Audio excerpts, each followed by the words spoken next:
যিসকলৰ মনত অলপো সন্দেহ আছে যে জুবিন গাৰ্গে জাষ্টিস নাপাব নেকি ডিসেম্বৰৰ 15 তাৰিখে তেওঁলোকে নিজে নিজৰ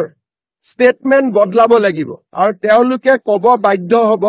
যে অসমৰ এছআইটিয়ে এটা সুন্দৰ কাম কৰিবলৈ সক্ষম হ'ব আমি আকৌ এবাৰ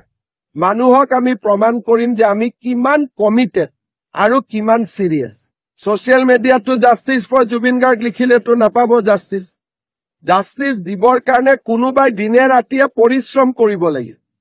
আৰু এছআইটি টিমটোৱে সেই পৰিশ্ৰম কৰি আছে ৰাতি 2-3 বজালৈকে তেওঁলোকে দিনে ৰাতিয়ে কাম কৰি আছে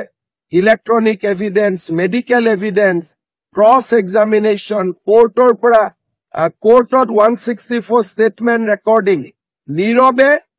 তেওঁলোকে বহুত ডাঙৰ কাম কৰি গৈ আছে